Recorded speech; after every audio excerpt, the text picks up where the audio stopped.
All right, here we go. Hold on, Spider. Did you get you got it? Yeah, I have. The 10 bell salute. All right, good deal. Spider, look at that beast. Here we go. In 3, 2, 1. EnVivo, long live boxing inside the ring with Manny. Sean Hopper. Breaking it down like it is, like it should be. 24/7, 365. We don't stop. Non-stop. Very difficult year, guys, this year. Been a rough year. We just finished up, talking about one of the local boxers, right? Luckily, he's still alive and he still has a possibility, right, to come back in Earl Spence. But we have had some fallen soldiers in our sport. And for that, Hopper. Yeah, we'll go ahead and start. We'll go ahead and then let's do the 10 bell salute, in honor of the fallen soldiers. We had Patrick Day, who passed away, Maxime Dedovish, who passed away earlier in July, Hugo Santayin, he passed away in July as well, Boris Stankov, he passed away in September, and we want to do a 10 bell salute in their honor since we are long live boxing. Spider.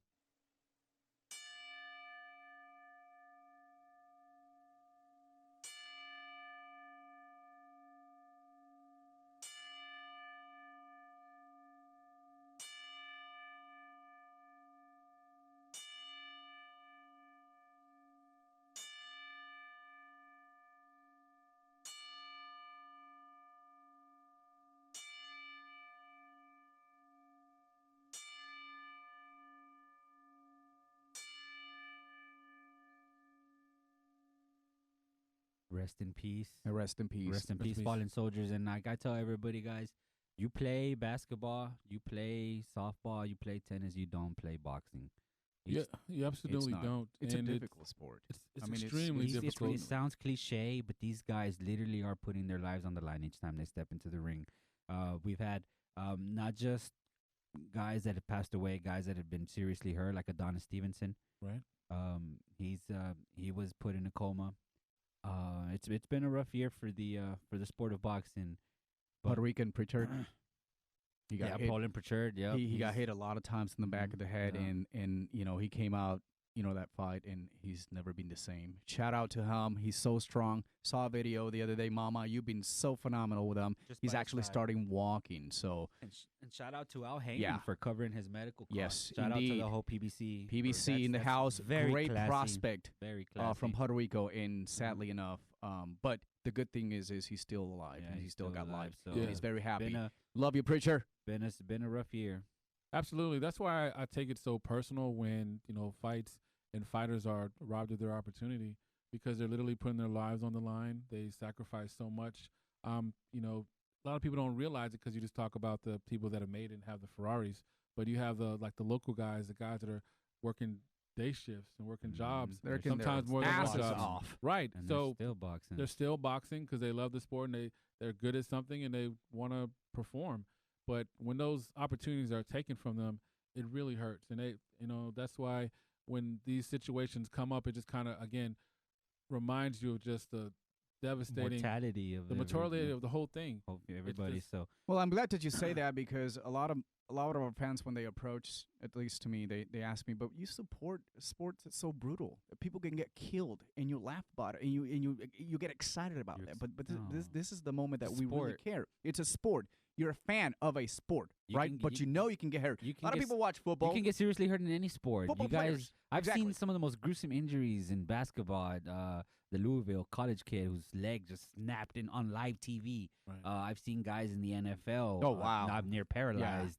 Yeah. It's part of the risk that you take, and it's if you're good at it, you're gonna do it. You're gonna stick with it. So, but at the end of the day, we care. It is we care, and then we do care.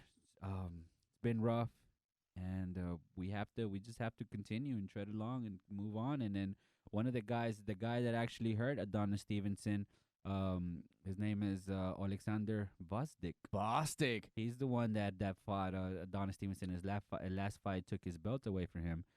He has an upcoming fight, which in fact is when? How soon can we see it? Tomorrow. Tomorrow. We got action this weekend. ESPN. ESPN. Yes. The network. Come on, you got to have ESPN. Everybody has that channel. Is that when you can read people's minds? Oh, Da-na-na. no, that's Da-na-na. yes. That's telecast. That's a little But, different. Yes, Alexander Gvozdyk, he is the WBC champ. He's taking on Artur Beterbiev. He's the IBF champ. Beterbiev is 14-0, 14 knockouts.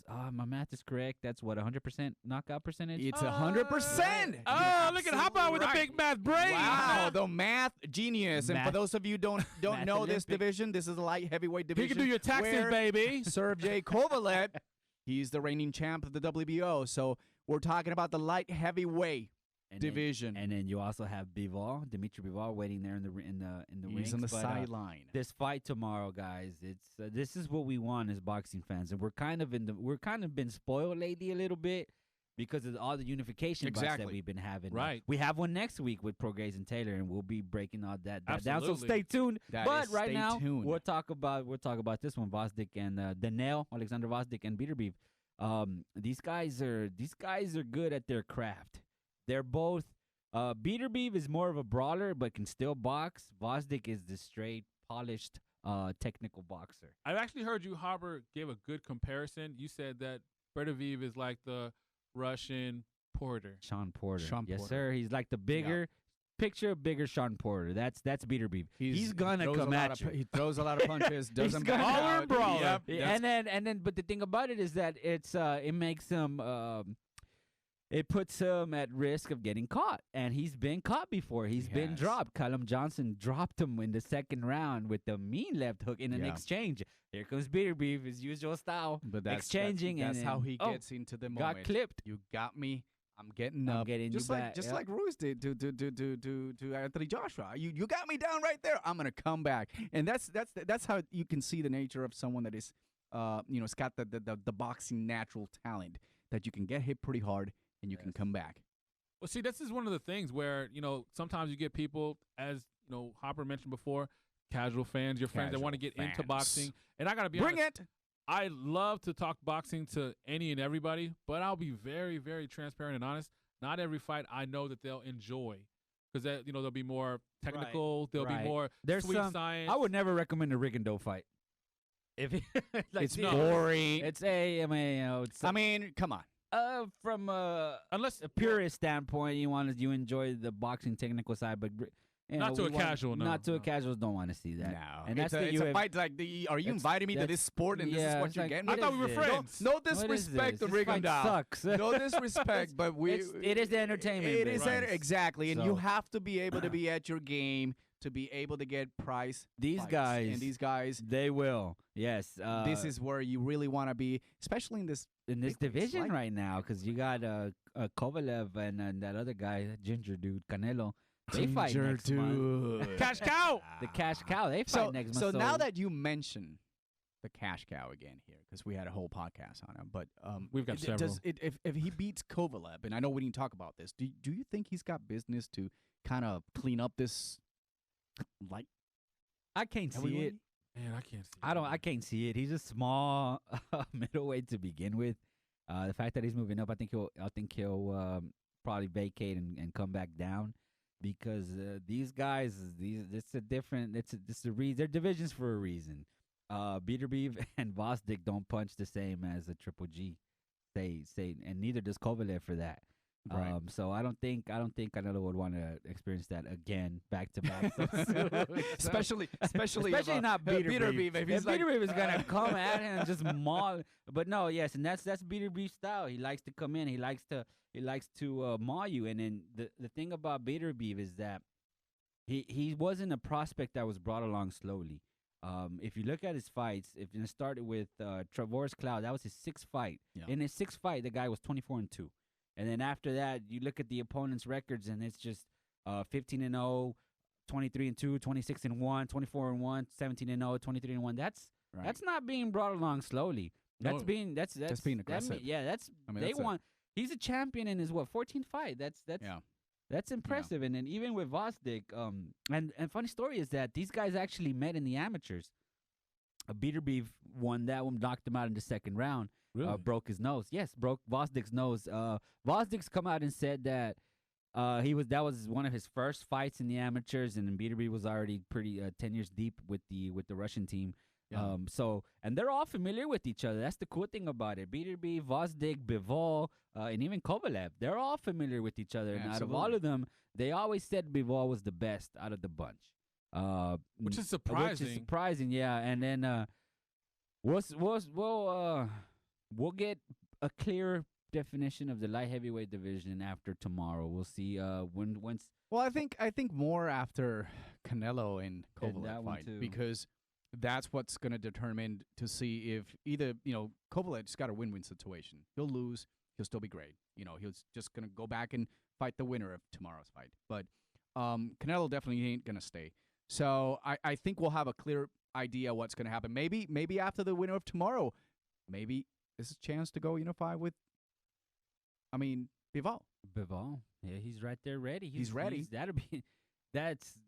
Oh my goodness, my. I don't see a rematch, Bivol and Pascal. I don't really see No. that.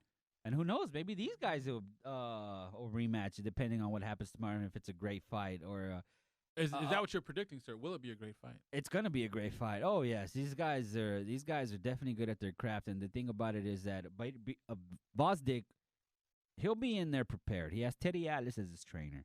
Is that a plus so or a negative? Let's be honest. That's a plus. I think that's a plus. He has his antics, his kind of an attention seeking person. I don't want to say the other word, but but he is some of his antics. But that's stick, though. But you think there's Yes. substance there? There is substance there. He does have a great mind because you can see the game plan shifting with Gvozdyk in his fights. In some of his fights, and early on, he boxes a certain way. And then towards the middle of the fight, he boxes a different way. And it's all part of the game plan. That's Yeah. Teddy Atlas's mind. And no, that's definitely an advantage. But Beterbiev also, the thing about Beterbiev is that he's a very humble guy, and he focuses on training. The training is his life. One of his best friends is George St. Pierre. Oh. George St. St. Pierre, Yeah, GSP. Matt Kriegel, I'm going to go ahead and give him a shout out. Matt Kriegel did a fascinating piece. Shout out. Shout he out. He interviewed Beterbiev and GSP. Just spoke about their relationship. GSP said that he saw championship qualities about him when he was young, and they bonded and they clicked. And GSP came out and said that the fighting business is not a clean business. If you're not managed the right way, it can be a distraction to you. And he's been pushing Beterbiev. He's been handling Beterbiev outside of the ring business. No, helping him. that's actually really good. Yes, that's Having a you know, mentor is huge.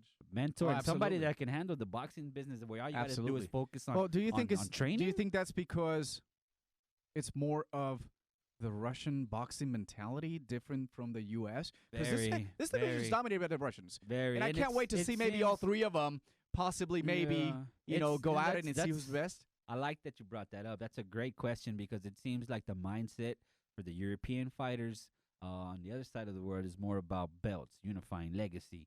Where in the American side, it's more about how many followers do I have on Instagram, how much money can I make. It's a different mindset. The guys over there, Loki Lomachenko, Yeah, this guy's humble as Exactly. he wants his belts. He wants a Period. legacy. That's he's a different mentality. he's not getting his money because there's no competition down there. Different subject, but you're absolutely right. I think that mentality over there is just I want accolades. Want to be I want the best. They want be the the best. accolades. Want the legacy. Exactly. They want yes. that. And Yes. over here, Mayweather's kind of Change the psyche. changed the psyche of a lot of the guys' fighters. I call it maybe so just wanted to make millions Yeah. and millions, just like this Which guy is that started boxing. He knock 'em, promoted yeah. himself billions and billions, and he turned out to be the best. not that good. But keys Rotor. to the victory for Yeah. both fighters. Beterbiev, Absolutely. I believe Beterbiev, he has to cut off the ring. See, the thing with Gvozdyk is a sharper boxer, very technical. Right. He's very mobile. He's gonna work the ring. So do you think that probably Beterbiev may get? Because he's got Maybe the he's a same little style, frustrated. right? Yep. He gets the same style as Porter. He's going to open up too much, and he's got a strong uppercut Yeah. and a body he shot. does. Yeah. They've got. So Yeah. do you think he might get open again? And I think visit the and canvas? I think Beterbiev, he would do himself a disservice if he rushes in against Gvozdyk, because one of Gvozdyk's most lethal punches is that counter right. It dropped Stevenson in the third round. Adonis Stevenson, he dropped him in the third. It's pretty funny as he drops him, he waves his right hand at him and smiles. I got you. As he's walking over, Classic. kind of a Tyronn Lue over. Allen Iverson over Tyronn Lue. just Doing steps a over him. Leo. Got you. Smiles at him. He does this. Yeah. Which is, but that's one of his most lethal punches. If Beterbiev rushes in, he has to be very careful. And like I said, he Can't has get to cut the ring off and attack the body to cut some of that mobility off.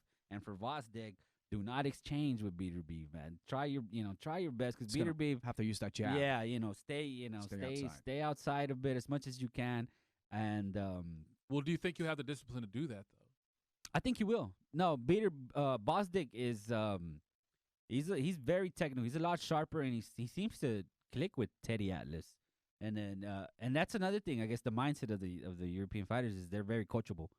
They're very coachable. They're gonna listen to whatever their trainer says, and Which is great. and they follow is it to a great. T. They follow it to It's a great. T. Yeah. It's a different concept because also, and I'm more brought up into the more of the Puerto Rican boxing style, and down there it's definitely about I want to make it. Yes, work hard, but it's about I want to make it and I want to be a champion. And once you're a champion, I want the second champion, and it's all about those belts. It's the same thing. Legacy building. Yeah, exactly. Legacy. They It's they about want the belts. legacy. Even Bob Barum has come out and said it himself. Those European guys, they're not gonna vacate the belts. That's what they want. They want their. I like it, Bob Arum, Thank baby. you, Uncle Bob. Beterbiev has his belt since November 2017. So it kind of sounds like the way you're describing it, Hopper, that you have your prediction Oh, prediction time. Prediction Be time. sure to check out the YouTube video we did. And we already put it on our Facebook side, our Twitter, and my prediction. Like I mentioned on the video, man, guys, I've done so many of these. Usually spot on. This is the one that I'm really. set. Could this be the one that breaks the I streak? think this might be because it's so close. And when I mean close, I mean it's like 51-49, 50-50. This is a true pick'em fight. But I'm going to give the slight edge to this very slight edge to the nail. Boss. Alexander Gvozdyk. I think he's just a little sharper than Beterbiev. I think he's going to be able No to. pun intended. He's a little taller. He's got the same power. He's got a little more in his arsenal. And I think he's I think he's gonna either I think he's if he doesn't knock him out, it's gonna be definitely a decision his way. You shocked me on that one. Yeah, you really did because You really the did. You really did. Beterbiev, the way you He's a kind of mauler. laid it out there, he's a mauler brawler, and I mean 100%. The math does add up to another win.